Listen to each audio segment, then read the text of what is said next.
Hey guys, आज मैं explain करने वाला हूँ the main heroine trying to kill me का सीजन फर्स्ट, जिसमें हम पूरे सीजन की समरी सिर्फ 5 मिनट में देखने वाले हैं, ताकि जिन्होंने इसे सीजन को नहीं देखा है वे भी इसे समझ सकें और जिन्होंने देख लिया है वे इसकी एक बार रिवीजन कर सकें।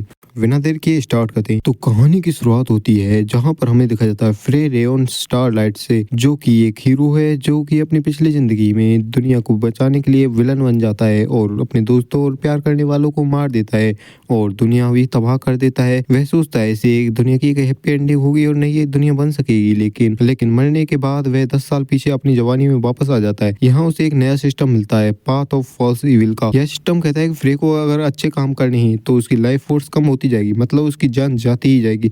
दुनिया को बचाने के लिए लोगों की नजरों में उसे कचरा बनना पड़ेगा और विलन पॉइंट्स कमाने पड़ेंगे। लेकिन यहाँ पर है एक काफी बड़ी मुसीबत, क्योंकि जिन 5 हीरोइंस को उसने पिछली बार मारा था वे भी अब सब चीजों को याद कर चुकी हैं, मतलब कि उन्हें पिछली लाइफ की सारी मेमोरीज वापस अब मिल चुकी हैं। 5 हीरोइन है। पहली है कन्या, अपने बचपन की दोस्त और बटलर। दूसरी है आयरीना, एक शक्तिशाली फायर मेज। तीसरी क्लाना, साम्राज्य की राजकुमारी। चौथी फेरलोचे, चर्च की संत। 5वीं सेरीना, मूनलाइट परिवार की एक जीनियस जासूस। अब हमारे फ्रे को इनको डीमन किंग से बचाना है और खुद की जिंदगी को इनके खतरनाक हमलों से। सबसे पहले फ्रे का सामना होता है कन्या से। कन्या को डार्क मैजिक कर्स लग जाता है और उसकी जान ले रहा होता है। वह कर्स पिछली जिंदगी में उसे फ्रे ने उसके दर्द से बचाने के लिए मार दिया था, लेकिन कन्या को लगता है कि फ्रे ने उसके साथ धोखा किया है। कन्या उसे मारने का प्लान बनाती है, लेकिन उसे पता चलता है कि फ्रे हर रात अपनी लाइफ फोर्स का इस्तेमाल करते हुए उसके कर्ज को दबाता है। शक होने पर वह फ्रे के सबकॉन्शियस माइंड में घुस जाती है और वह देखती है कि आखिर कैसे हुआ था दुनिया का अंत और कैसे कैसे उसने अपना बदला दिया था। सच जानकर कन्या भी रो पड़ती है और फ्रे की वफादार बनने की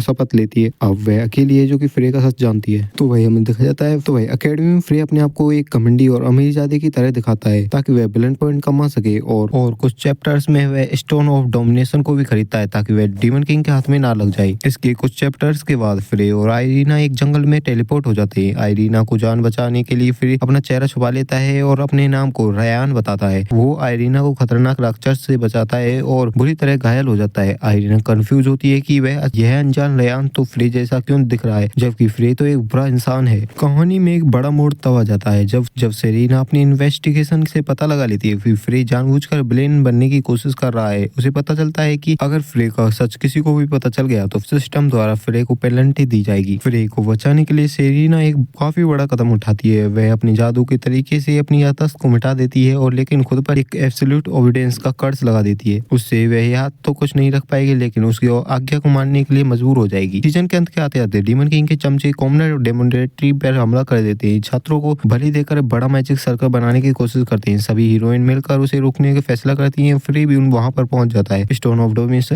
डोमिनेशन का यूज करके राक्षसों को कंट्रोल करता है। वो नाटक करता है कि वही इस हमले का मास्टरमाइंड है। हीरोइन उसे बुलंद समझकर उस पर हमला कर देती है। फ्रे उनके बाहर सहते हुए चुपके से अपनी पावर का यूज करते हुए मैजिक सर्कल को अंदर से नष्ट कर देता है। अंत में वह सबको बचा लेता है, लेकिन खुद खून की उल्टियां करते हुए बेहोश हो जाता है। फ्रे कोमा में चला जाता है। जब वो उठता है तो माहौल बदल चुका होता है। आयरीना को गहरा शक हो गया होता है कि फ्रे जंगल वाला रयान है। डीमन लॉर्ड ने अपना एक क्लोन इंसानों की दुनिया भेज दिया होता है। यहीं पर सीजन 1 खत्म होता है, जहां पर फ्रे और भी ज्यादा खतरनाक दुश्मनों का सामना करना है, जबकि उसकी अपनी ही हीरोइन उसे जान के पीछे पड़ी हुई है। तो सीजन 2 का एपिसोड अभी जल्दी ही आ जाएगा। तो वीडियो को लाइक, चैनल को सब्सक्राइब करें फॉर नेक्स्ट चैप्टर।